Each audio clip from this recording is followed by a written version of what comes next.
This is a question that I get asked a lot in the comments, or variations thereof anyway. How do I know if a toon is worth investing in? What are good characters? What are good toons or squads to invest in? And while obviously things are going to change in the game, I do think there are a couple of ways, a couple of things that you can look for in a toon to see whether they're going to have that longevity, to see whether they're worth investing in for the long run. We're going to take a look at that today. Let's go.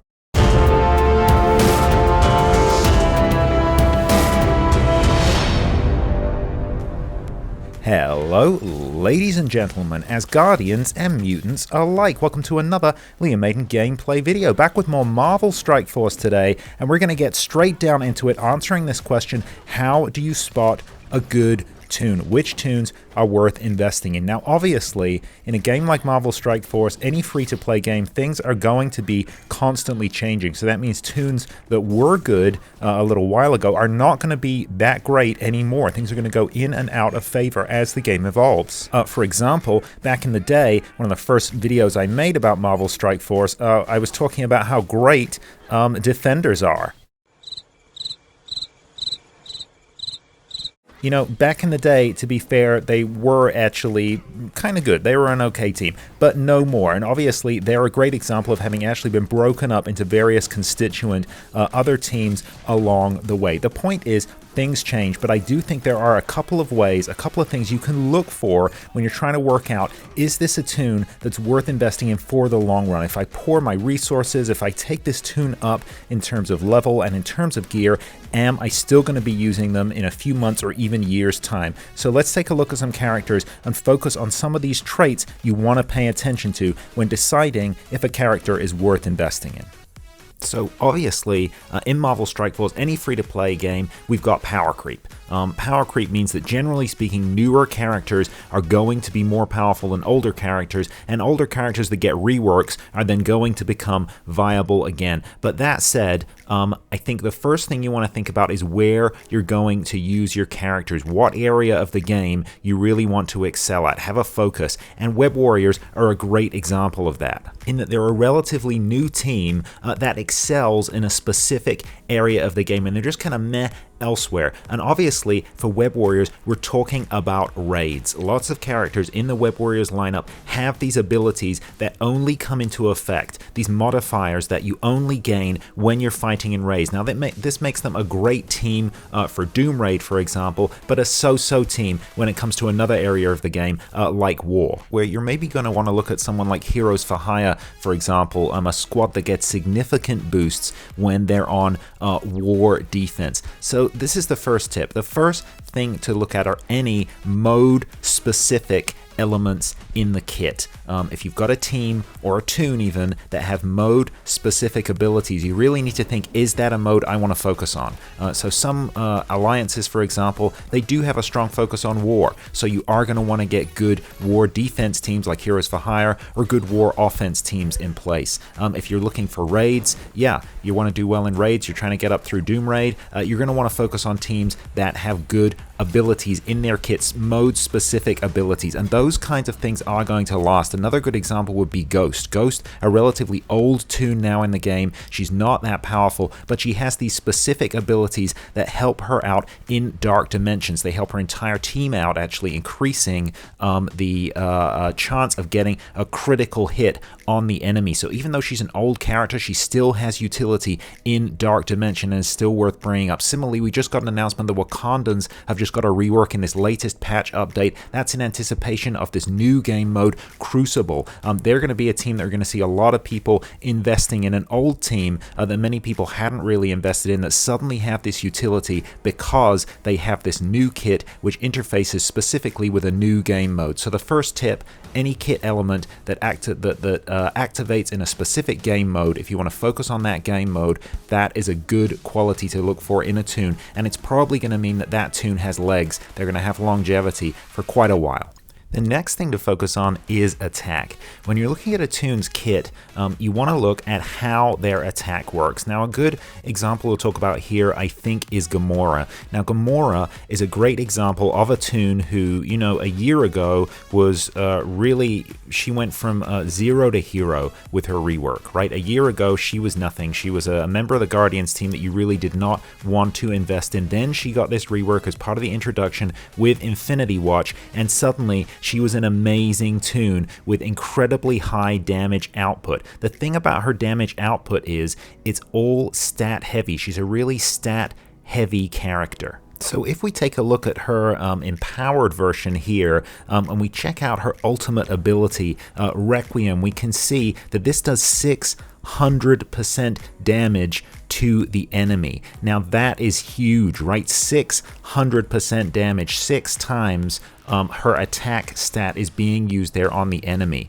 So she can do incredible damage with this, but it relies on Gamora's damage stat in order to be effective. So if we take a look at my Gamora's damage stat here, bearing in mind she's not particularly powered up, I do have the 7 red stars, but she's only at level 70 and gear tier 13. We can see that she's got just over 19,000 power on her damage stat right there. So she can do almost 120,000 damage to an enemy. Now that's pretty impressive, and it, for my roster anyway, and it was pretty impressive. It was incredibly impressive when she first came out. But remember power creep that we were talking about just a little while ago? Any character who relies on stats is going to fall out of favor because we know power creep is a factor, so we know characters are going to keep getting more and more powerful. So yes, Gamora was incredibly powerful when she first got this rework.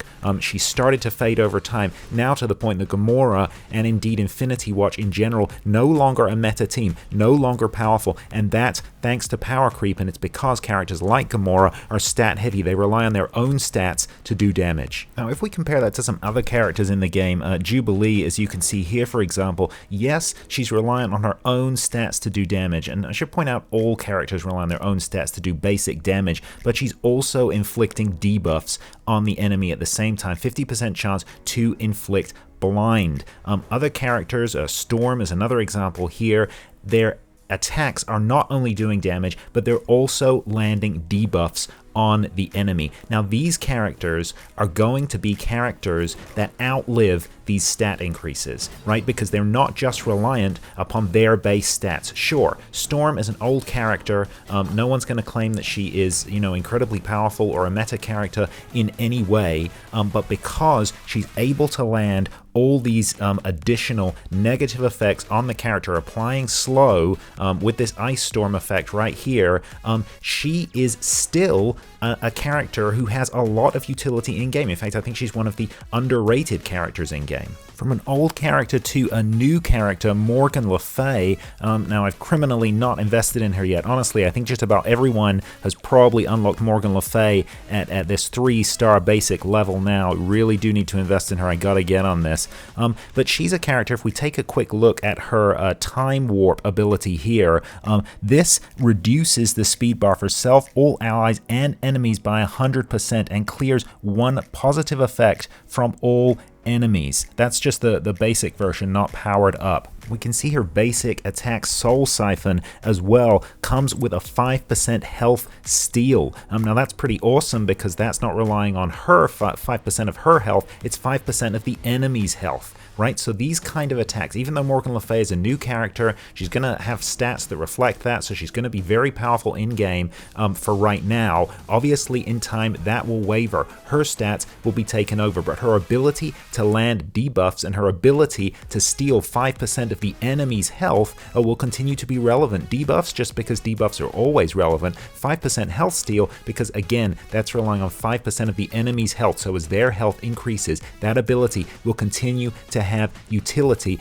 as the stats increase in the game. And that brings me to my third and final point for today here. So firstly, you're looking for mode-specific element in the kits that are going to outlive stat increases, so extra bonuses that come into play in different modes of the game. Secondly, you're looking for attacks that are debuff heavy, land a lot of debuffs on the enemy, or that have elements to them that rely on the enemy's stats, like this health steal. So even as your character's stats are outpaced by power creep, they're going to continue to have relevance because they're going to steal a percentage from the enemy. But now the third element here is if we take a look at Morgan Le Fay, you can see she's got that controller tag right there. So what you want to pay attention to is the kind of characters that have the controller and the support tag, because these are going to be characters that are debuff heavy, but also, especially when we look at support characters, are buff heavy. So not only are they debuffing the enemy, but they're also powering up your team. And again, for the same reason that we've been talking about this whole time, these characters that are not stats, these abilities rather, that are not stat specific,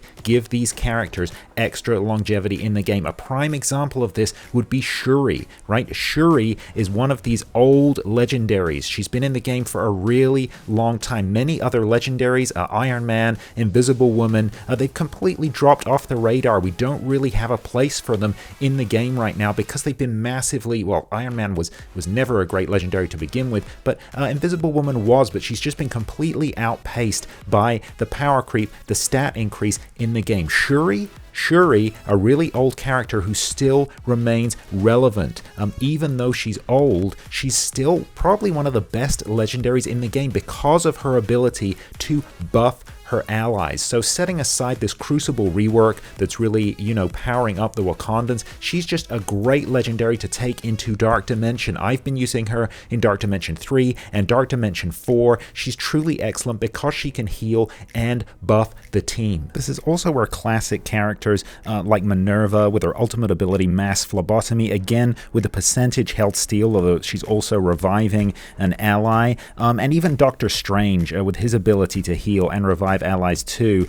This is where they really come in, and you can kind of see that they will always have a place on your team. Now don't get me wrong, they're not necessarily going to be meta characters, and neither of these are meta characters at the moment. It's been a long time since Minerva has been a meta, most recently out of the two, for example, but they are still worth powering up because you can still find uses for them on your squad because of the way their kit interacts with the other players. So there you go. That's kind of a whistle-stop tour, just an overview of 3 factors I think you can take into account when assessing a toon to try and work out whether this is a toon that's worth investing in, right? So videos that give you lists of characters that tell you, what the best characters, the best teams to invest in right now, they are great. They're really great at working out what the meta is, really great at working out where you need to put your resources right now in order to be good at the game right now. But if you're really trying to work out, well, what is a character that I think I can kind of safely invest in that's going to have legs that I'm going to be able to be using a year,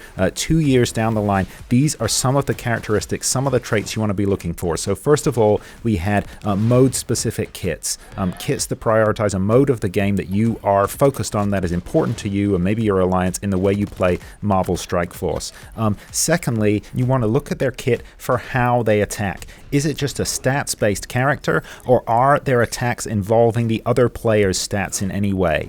So they're taking a percentage of defense or stealing a percentage of health, and are they applying buffs or debuffs either to your allies and your enemies? And similarly then, I think you want to focus on controllers and supports if you're really looking for characters to get that long run in them. Characters like Shuri, where she's still really relevant, applying these buffs after she's been in the game for a significant amount of time. Now obviously you are still going to need attackers, you're still going to need brawlers and blasters, people who are going to be stat heavy, but the long characters, the characters that are going to be in it for the long term, have some of the characteristics that we have looked at today.